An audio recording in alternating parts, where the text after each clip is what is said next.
হুজুর কেবলাদের মজলিসে বসা মানুষ অনেকেই আছেন এখানে।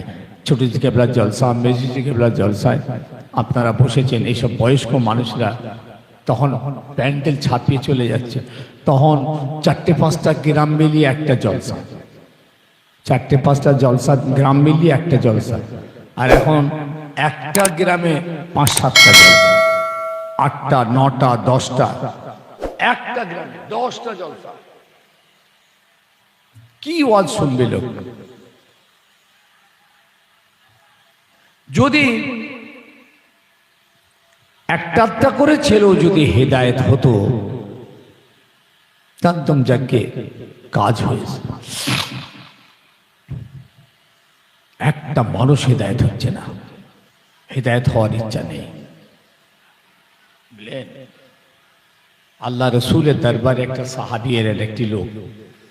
সাহাবিয়তের দরজা পেয়ে যাবেন, তখনও পর্যন্ত সেই লোকটি পুরোপুরি ইমানের মধ্যে, ইসলামের মধ্যে হয়তো আসেনি বোধ হয়। লোকটি এসে আমার রসুলকে বলছেন, হে নবী, আমি খুব গুনাহগার, বদকার, পাপী, আপনি আমাকে একটু দোয়া করেন। আর আমি বড্ড গোনা করে ফেলি, এক এক রাতেতে 3টে করে আমার গোনা হয়।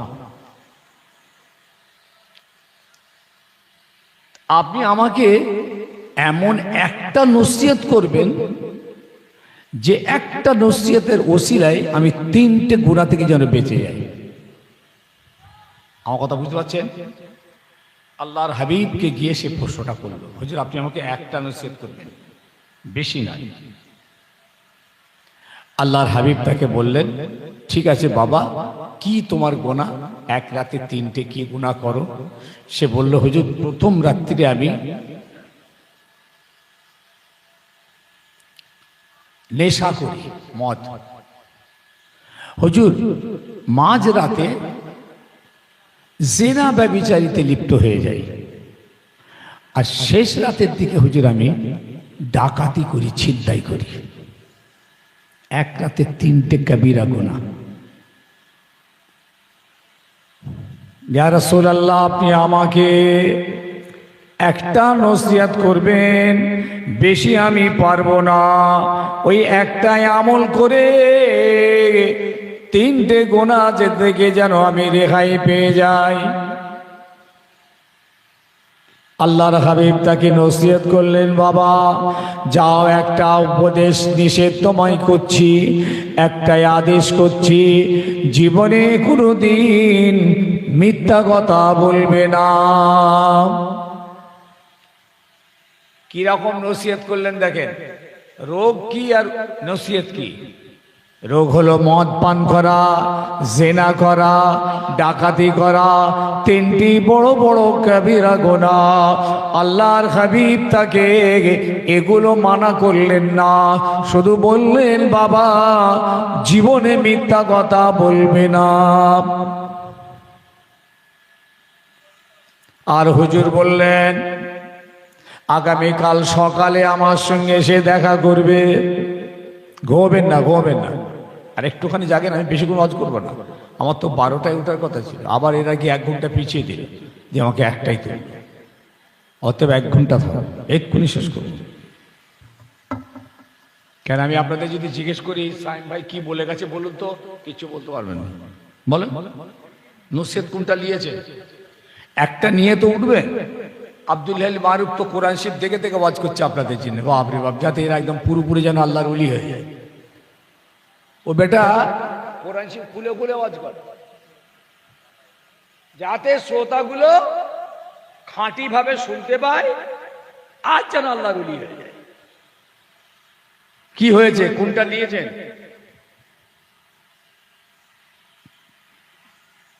এই একটা নসিহত করে যাচ্ছে, একটা। আল্লাহকে সামনে রেখে মিথ্যে কথা বলবেন না। হবে? হাত তোলেন, তোলেন ইনশাআল্লাহ। যা জীবনে হয়ে গেছে গেছে। এই ওখানে হাত তোলে নে, পাকা মিথ্যে বাজাচ্ছে, হাত তোল। জীবনে মিথ্যে কথা হবে না ইনশাআল্লাহ। বলুন ইনশাআল্লাহ, ইনশাআল্লাহ। অন্তত ইচ্ছা করে জেনে বুঝে মিথ্যা বলবো না, বলুন ইনশাআল্লাহ। আল্লাহ বান। এই মিথ্যে কথা বলাটা মনে রাখবেন কাবিরা গুনাহ, যেমন মদ খাওয়া কাবিরা, সুদ খাওয়া কাবিরা, জেনা করা কাবিরা, নামাজ না পড়া কাবিরা, রোজা না রাখা কাবিরা, মা বাবার উপরে অত্যাচার করা কাবিরা গুনাহ, সেই রকম মিথ্যা কথা বলা হচ্ছে কাবিরা গুনাহ। বুঝেছেন?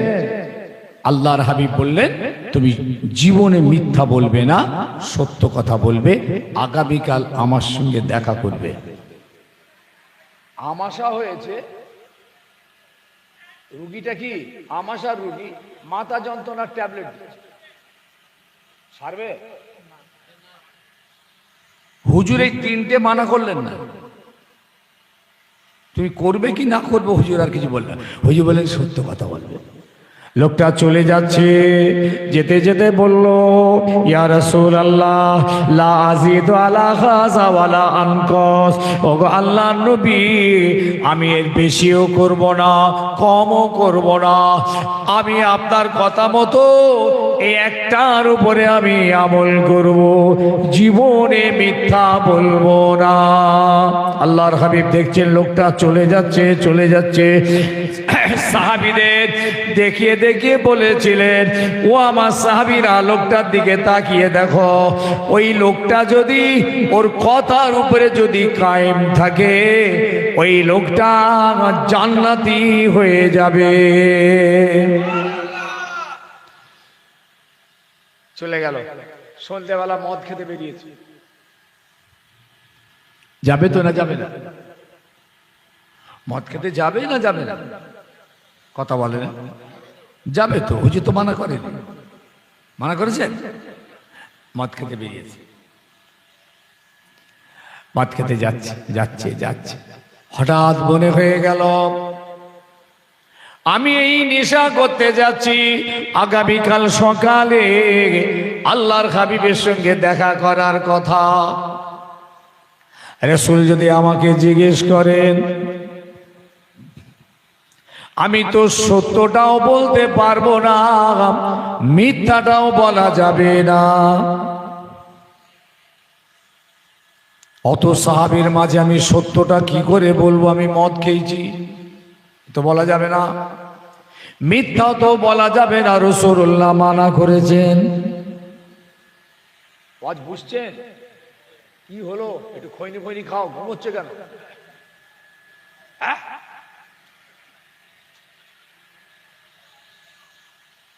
দরগায় শুয়ে পড়ো।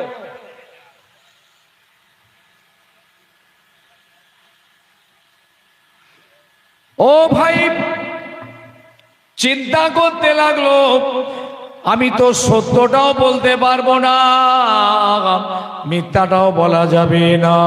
রাসূলুল্লাহ মানা করেছেন মিথ্যা বলা যাবে না, আর আমি সত্যটাই কি করে বলবো যে আমি মদ খেয়েছিলাম?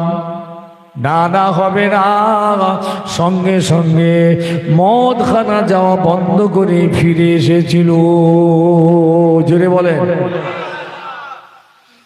কোথায় রোগ আর কোথায় ওষুধ? ওষুধ কিভাবে হয়েছে দেখেন কাজ। আল্লাহ নবী নসিহতটা অন্তর দিয়ে গ্রহণ করেছিল, অন্তরের সঙ্গে জায়গা দিয়েছিল, অন্তরের সঙ্গে বিশ্বাস করে আমলে শুরু করলো। এরপরে জেনা ব্যভিচারের দিকে বার হয়েছে একটু রাতে, রাস্তায় যাচ্ছে যাচ্ছে মনে হতে লাগলো কি করে আমি এই কাজটা করি। আগামীকাল হুজুর দেখা করতে বলেছেন, যদি নবী আমায় জিজ্ঞেস করেন কি গো কালকে রাত্রে বেরিয়েছিলে কিনা, আমি এত সাহাবীর সামনে সত্যটাই বা কি করে বলবো, মিথ্যাটাই বা কি করে বলবো? আমি জেনা করেছি কথাটা আমি সাহাবীদের সামনে বলবো কি করে, রাসূলুল্লাহর সামনে আমি বলবো কি করে? সত্যটাও বলতে পারবো না, আবার গোপন রেখে যদি বলি না হুজুর আমি, মিথ্যাটাও বলা যাবে না। নসিহতের অ্যাকশন কোথায় যাচ্ছে দেখেছেন? অন্তর দিয়ে গ্রহণ করতে হয়, অন্তরের সঙ্গে আমল করতে হয়, তবে তার ফল পাওয়া যায়। 3 নম্বরটা, খুন খারাপি ডাকাতিতে একই চিন্তা মাথায় এলো, ব্যাকে ফিরে এলো। একই রাত্রে 3টে গোনা বন্ধ হয়ে গেছে। কথা শুনছেন? হুজুর কি বলেছিলেন? মিথ্যা বলবে না। যাও। পরের দিন সকালে রসুলের দরবারে আল্লাহ নবী ডেকেছেন যে আমার সঙ্গে সকালে দেখা করবে। আল্লাহ নবী দরবারে এসে হাজির। আল্লাহর হাবিব জিজ্ঞেস করছেন, কি গো কালকে রাত্রে বেরিয়েছিলে কিনা? লকর দেখেছেন? এবার বলবে তো, সত্যি কথা বলবে। ইয়া রাসূলুল্লাহ, বার হয়েছিলাম, কিন্তু নবী আপনার কথার উপরে আমল করতে যে আল্লাহ পাক তিনটে গোনা থেকে আমাকে বাঁচিয়ে দিয়েছে। ইয়া রাসূলুল্লাহ, আপনার ওই সত্য কথার উপরে আমল করতে গিয়ে 3টে গোনায় আমার বন্ধ হয়ে গিয়েছে।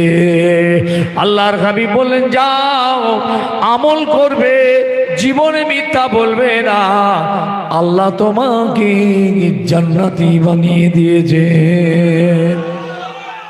একজন মাতাল, একজন জেনাখোর, একজন ডাকাত,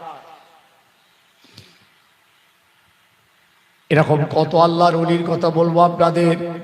সুদখোর ছিলেন, জীবনে আমল তওবা করলেন, আল্লাহর ওলি হয়ে গিয়েছিলেন। হাবিব আজমি কঠিন সুদখোর, মদখোর ছিলেন, আল্লাহর ওলি হয়ে গেলেন। আমরা হবে না? আমরা তো মদখোর নই, সুদখোর নই, আমরা তো চোর ডাকাত নই, আমরা আল্লাহর ওলি হব না? বিশরি হাফি রহমাতুল্লাহ আলাইহি, যিনি পরবর্তী জীবনে মুজাদ্দিদ আল ফেসানি রহমাতুল্লাহ আলাইহির পীর হয়েছিলেন, যিনি পাঞ্জাবের সিরহান্তে শুয়ে আছেন। মুজাদ্দিদ আল ফেসানি দ্বিতীয় হাজার শতাব্দীর মুজাদ্দিদ, তানার পীর ছিলেন। ইনি প্রথম জীবনে মাতাল মদখোর ছিলেন, মদ ছাড়া কিছু বুঝতো না।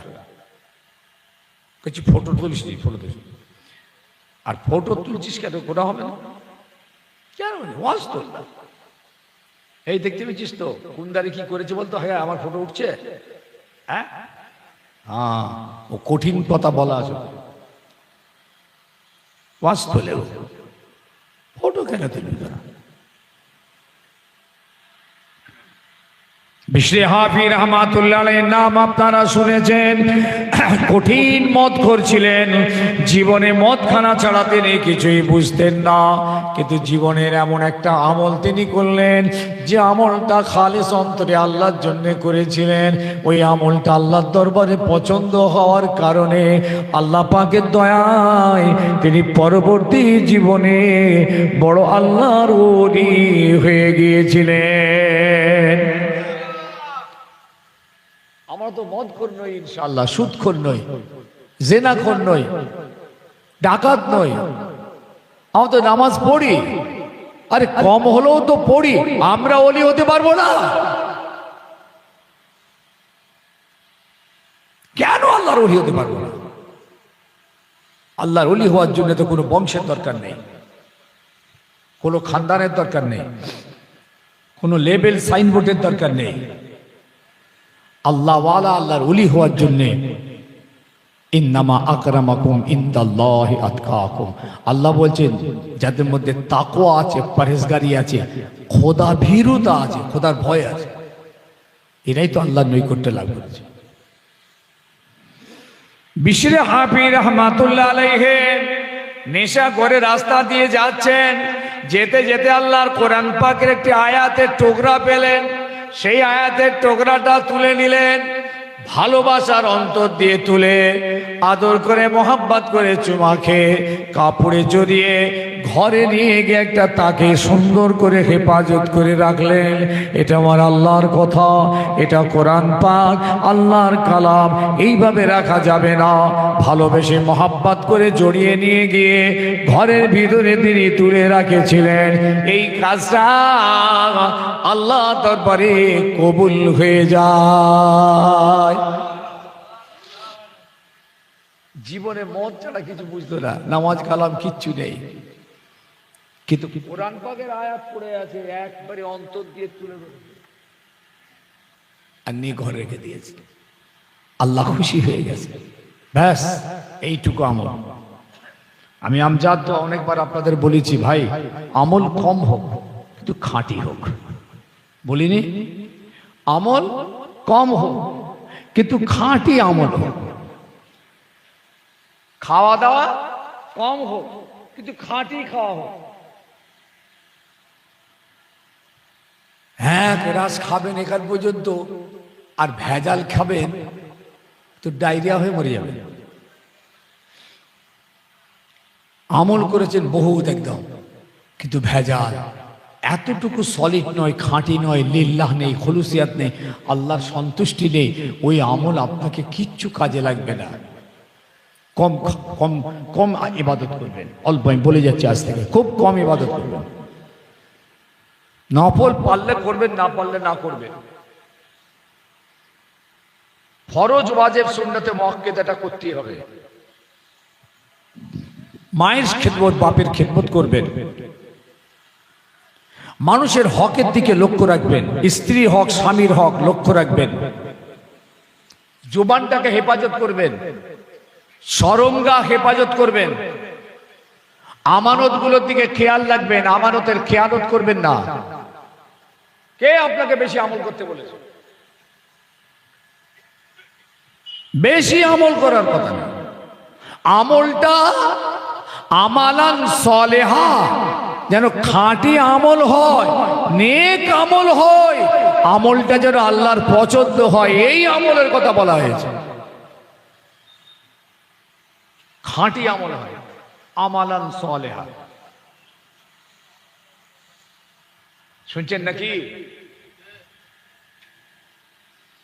সারা বছর নামাজ পড়েননি, সব বেড়াতে যদি নামাজ পড়েন, এটা কোনো নামাজ পড়া হলো? সারা বছর মসজিদে গেলেন না, খোদাকে সেজদা করলেন না, খোদার ঘরে গেলেন না, হঠাৎ সোমবার রাত্রে, হ্যাঁ খোদা জানে না কেন ও ঢুকেছে? ও কি আমায় ভালোবেসে ঢুকেছে? ও কি সত্যি আমাকে মহাব্বত করে নামাজটা পড়ছে? না ওর কিছু দুনিয়াবি স্বার্থ কিছু আছে? সারা জীবন নামাজ পড়েন, রোজা রাখেন, কোরবানি করার জন্য বিরাট গরু কিনে দৌড়দৌড়ি করছে। তোমার কোরবানি আল্লাহর পছন্দ হবে কি? কথাগুলো বোঝার চেষ্টা করবেন। বিশর হাফি রহমাতুল্লাহ আলাইহি মদখানায় ঢুকে গেলেন। আল্লাহ পাক সেই জামানার বড় আল্লাহর ওলিকে খবে দেখাচ্ছেন, হে আমার ওলি বান্দা, আমার বিশের নামে একটি বান্দা আছে, যাও যাও তাকে খুঁজে গিয়ে বলো আমি আল্লাহ তার জীবনের গুনাহগুলো মাফ করে দিয়েছি। আল্লাহর ওলি বিশেরকে খুঁজছেন, খুঁজে পাচ্ছে না, লোকজনকে জিজ্ঞেস করছে, বলতে পারছে না। এরকম চলতে চলতে চলতে আবার খব দেখছেন, আবার দেখছেন, আবার আসমান থেকে ইলহাম হচ্ছে, হে আল্লাহর ওলি যাও আমার বিশেরকে খোঁজো, আমার বিশেরকে গিয়ে খবরটা দাও, তোমার প্রতি আল্লাহ খুশি হয়ে গেছেন, তোমার জিন্দেগির গুনাহ আল্লাহ মাফ করে দিয়েছেন, এই কথাটা বিশেরকে শুনিয়ে দাও। আবার তিনি খুঁজতে খুঁজতে লোকজনকে জিজ্ঞেস করে, হ্যাঁ বিশের নামে একটা মানুষকে কি আপনারা দেখেছেন? একজন লোক বলল, তা তো বলতে পারবো না, তবে এই মদখানার ভিতরে একটি লোক আছে, তার নাম বিশের।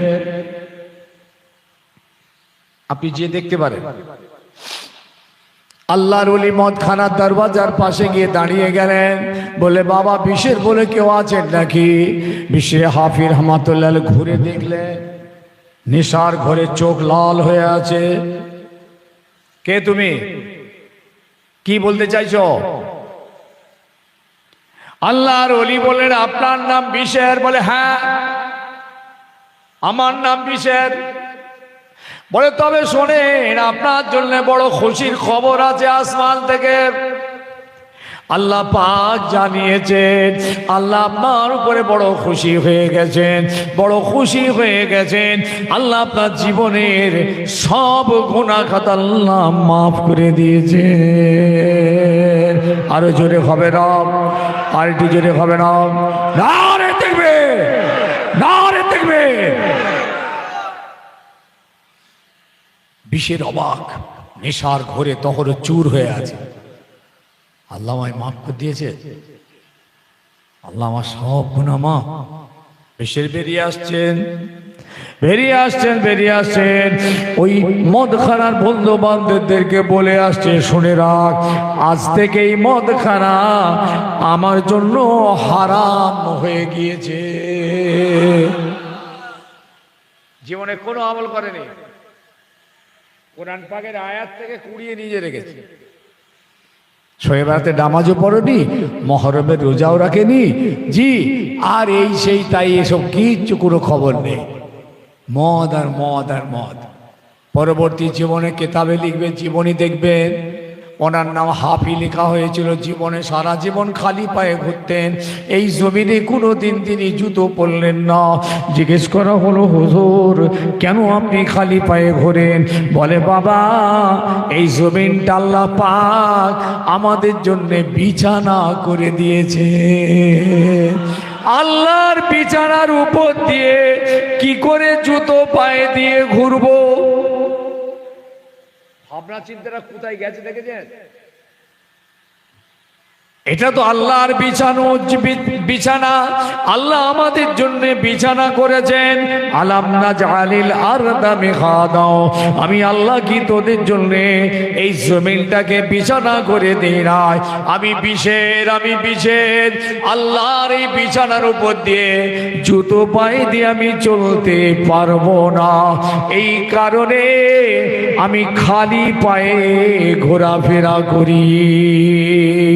সেই থেকে হুজুরের নাম হলো বিশরে হাফি। হাফি মানে খালিফা, হাফি মানে খালিফা।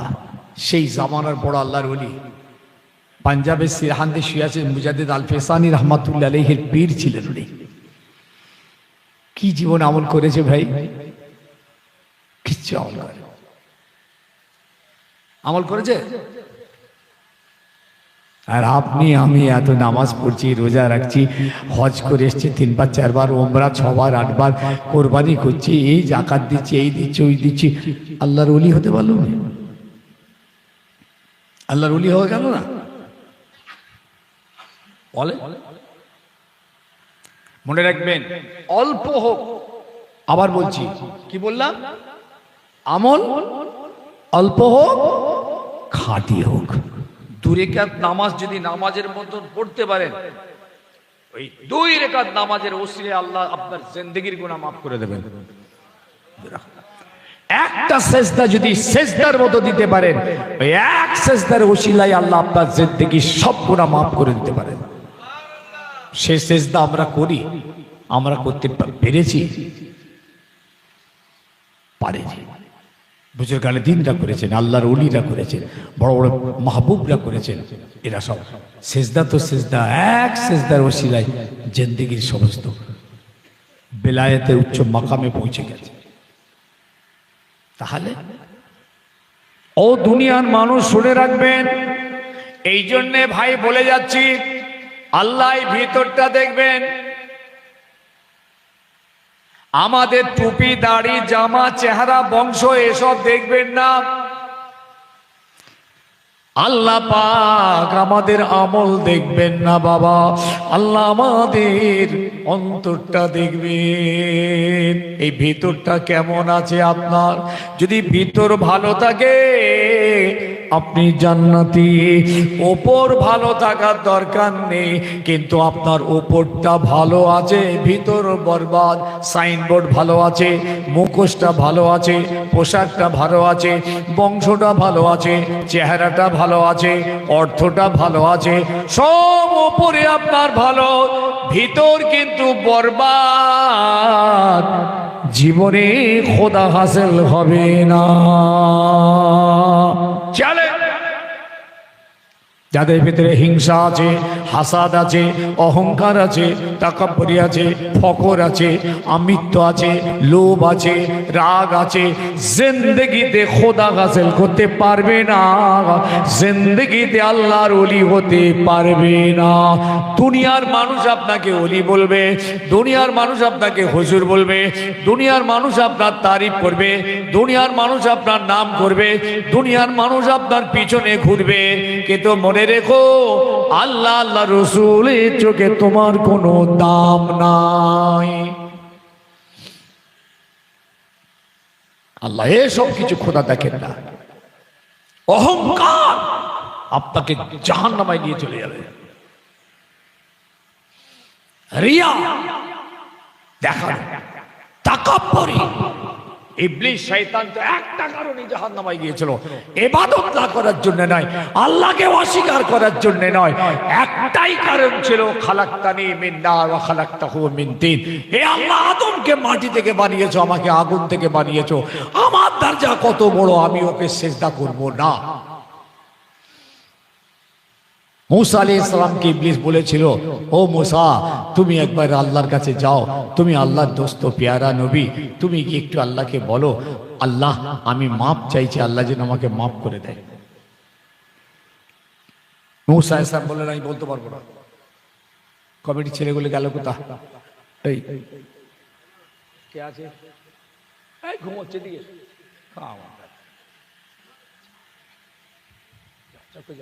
চিনি ছাড়া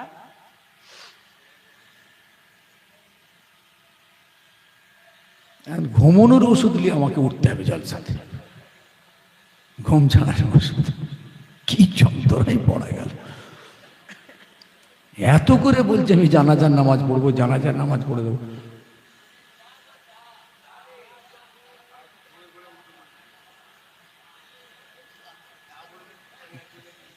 এই তোদের কাজ তো শেষ হয়ে গেছে, জলসায় বস সামনে, এখানে তোদের ওয়াজ হবে, এখানে তোরা ওয়াজ শুনবি কবে? খামাখাই ওই তাবারুকের কাছে হো হো করতেছে। বস জলসায় বস। এত খরচা করে, মেহনত করে, এত সময় দিয়ে, এত দৌড়ঝাঁপ করে, এত কষ্ট করে একটা হুজুরের ওয়াজ শুনবি নি? তিনটে হুজুরে দিছিস।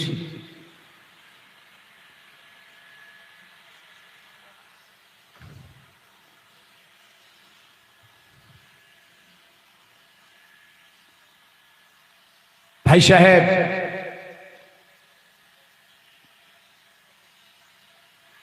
তাহলে বোঝা গেল আল্লাহর ওলি হতে পারবেন না, আপনার ভিতর বরবাদ।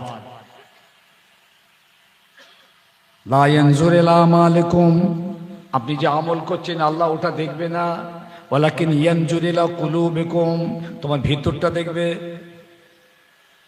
হিসাব এখানে। এটা ভবস ইমানদার মাথায় আমার এই কথাটা মনে রেখো। একটা নসিহত করলাম, মিথ্যা জীবনে যেন আর না হয়। আর দ্বিতীয় বলছি, এই ভিতরটার দিকে খেয়াল রাখবেন।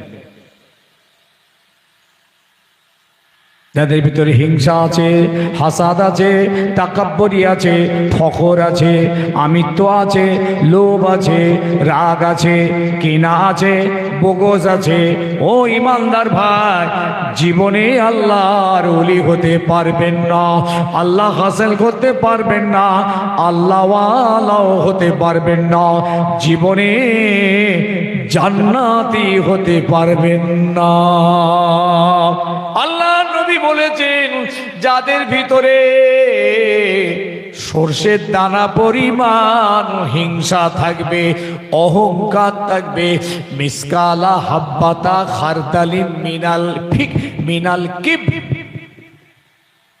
এক সর্ষের দানা, লা ইয়াদখুলুল জান্নাহ, আল্লাহ পাক তাকে জান্নাত দেবেন না।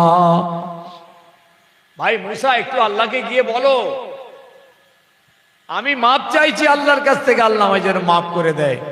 তুমি একটু আল্লাহকে বলো, তোমার কথা আল্লাহ শুনবে।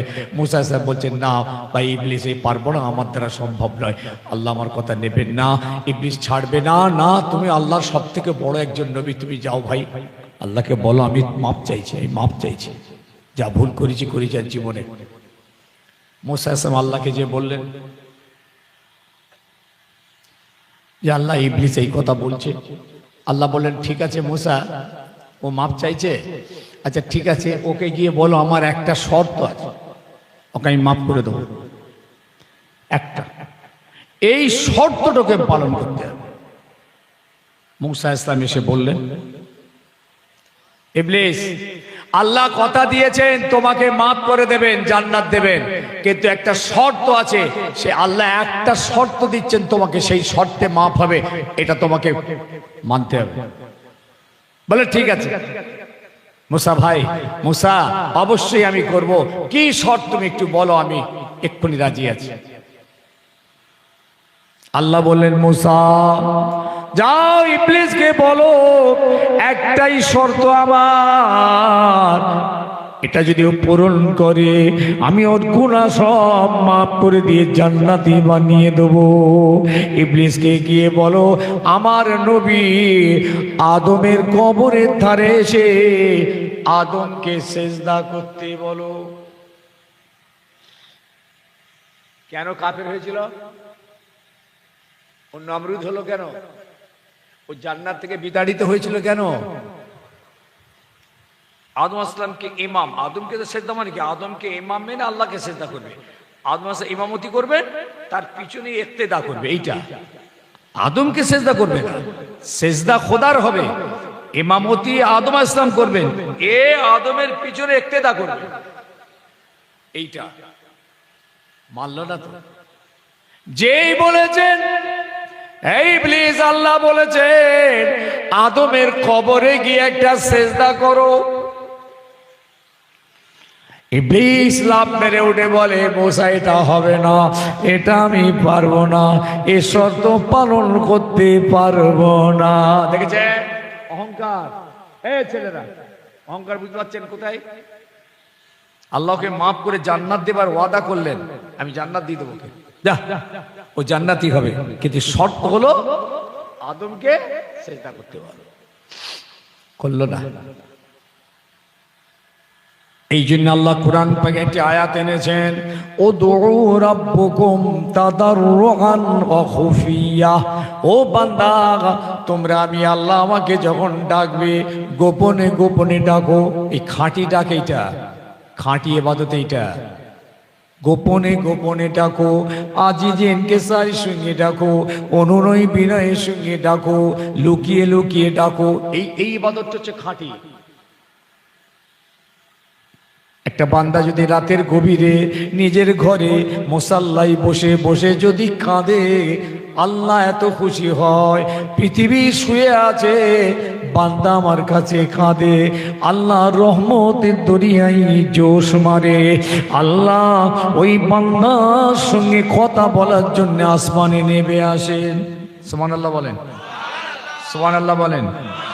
যে বান্দা রাতে শেষ অংশে বিছানা থেকে ওঠে, তাতাজাফা জুনুবাহুম আনিল মাজাজে, বিছানা থেকে পিঠটাকে আলোক করে দেয়, অর্থাৎ উঠে দুরাকাত উযু করে নিয়ে দুরাকাত তাহাজ্জুদের নামাজ পড়ে নিয়ে আল্লাহর কাছে সিজদায় পড়ে অনুনয় বিনয় করে কাঁদে। আল্লাহ বলছেন আমি প্রথম তবক আসমানে নেমে এসে আমার কুদরতি দুটো হাত পৃথিবীর দিকে লম্বা করে দিয়ে আমি আমার বান্দাকে ডাকি, ও বান্দা তোর কি চাওয়ার আছে চেয়ে নে, আমি আল্লাহ তোকে দান করে দেব। বান্দা তোর কি বলার আছে বল, আমি আল্লাহ তোর কথা আমি শুনবো। জোরে বলে, এই হচ্ছে খাঁটি ইবাদত। অল্প হোক খাঁটি হোক। একা রাত্রিরে উঠে আর মুসাল্লা বিছিয়ে যে নামাজটা আপনি পড়বেন, এর ভিতরে কোনো ভেজাল নেই। কথা বুঝতে পারেননি? ওঠেন না, পৃথিবীর আপনার স্ত্রী পর্যন্ত জানবে না আপনি উঠে পড়েছেন, উঁচু করে এসে গোপন নিজের একটা ঘরের এক কন্যা রেখে মুসাল্লা বিছিয়ে বসে গেছে। এ হচ্ছে সলিড ইবাদত। হাদিস এবং কোরআন থেকে ইবাদতের কথা বারবার বলা হয়েছে। যে বান্দা এই ইবাদতটা এই টাইমে করতে পারবে, আল্লাহ তার মোনাজাতকে কবুল করবেই করবে। কিন্তু আমরা পারি না।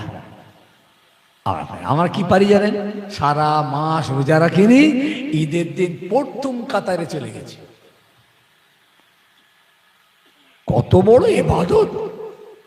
সারা রমজান রোজা রাখেন, ঈদের দিনে বিরাট জামা ফামা পরে ফেলেছে সব, পরে কানে হিয়া বড় আতরের তুলো, হ্যাঁ সরমা ফরমা দিয়ে হাত দিয়ে একদম প্রথম কাতারে গিয়ে ডাকছে, টাইম হয়ে গেছে, তাড়াতাড়ি এসো।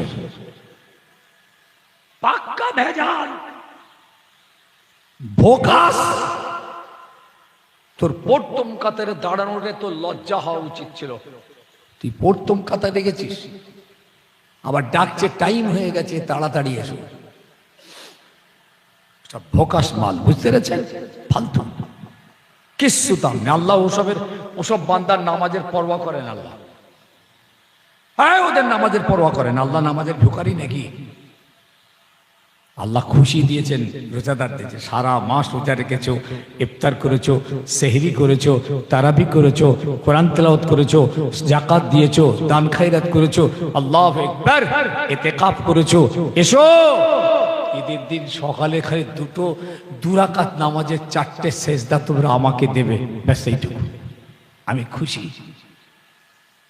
তুই খুশি মানাও। আর ওর সেজদা নেওয়ার জন্য আল্লাহ বসে আছে ঠোড়ায়। সারা মাস নামাজ পড়ে নে, সারা বছর নামাজ পড়ে নে, জিন্দিগিতে নামাজ পড়ে নে, হঠাৎ ঈদের দিন প্রথম কাতারের কাছে নামাজ পড়তে খোদা কি ওর নামাজের পরোয়া করে? ভেজাল ইবাদত করুন, খাঁটি করো। এই জন্য আমার মাঝে মাঝে কি বলে যায়, কি হলো বলি, সৌবেলাতে রাত্রে এত মাজারে গেলুম, এত কান্না কাঁদলুম, এত ঘুরলুম আর করলুম, বেকার কিছু রে। কথা বুঝারেননি? এই মেয়া বুঝাননি? ও যেটা পাওয়ার জন্য যে লোভে সোমবারাতের রাতে ঘুরেছে, এ মাজার ও মাজার সে মাজার, আরে আল্লাহ রে আল্লাহ, আর এই মসজিদে নামাজ ওই মসজিদে নামাজ, এই সেই তাই করে একে কার করে ভাবলো এইবার কিছু একটা হবে না। তোমার মাকসুদ খারাপ, তোমার ইবাদতটাই ভেজাল। ভেজাল। এই দেখেন মুসলিম শরীফের হাদিস একটা আনছি আপনাদের, ভেজাল কেমন দেখুন। আল্লাহ পাক কিয়ামতের মাঠে যখন বিচার হবে, আল্লাহ পাক আরশে মুআল্লা থেকে কিয়ামতের মাঠে নামবেন। আল্লাহর সিংহাসন কিয়ামতের মাঠে, বিচারক হয়ে আল্লাহ কিয়ামতের মাঠে এসে হাজির হবেন। আল্লাহ বিচার শুরু করবেন। শহীদানদেরকে আল্লাহ ডাকবেন। কিছু শহীদানকে আল্লাহ বলবেন, এ আমার শহীদ বান্দা, দুনিয়া জমিনে আমার জন্য কি করেছিলেন?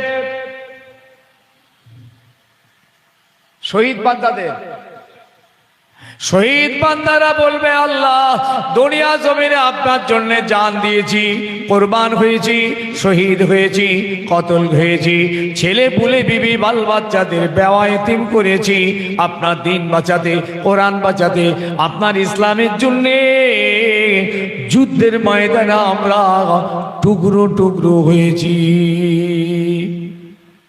আল্লাহ শুনে বলবেন, কাজ্জাবতা, মিথ্যুক, মিথ্যে কথা বলছিস। এই হাদিস যেদিন পেয়েছি না, আমার গায়ের পশম খাড়া হয়ে গেছে। আল্লাহ বলবেন, মিথ্যুক, তুমি আমার জন্য শহীদ হওনি। লগর দেখেন, ভেজাল ইবাদত, ভেজাল ভেজাল, খাঁটি নয়। আমার জন্য ইবাদত করনি, আমার জন্য শহীদ হওনি, আমার জন্য যুদ্ধে যাওনি, আমার জন্য জীবন দাওনি।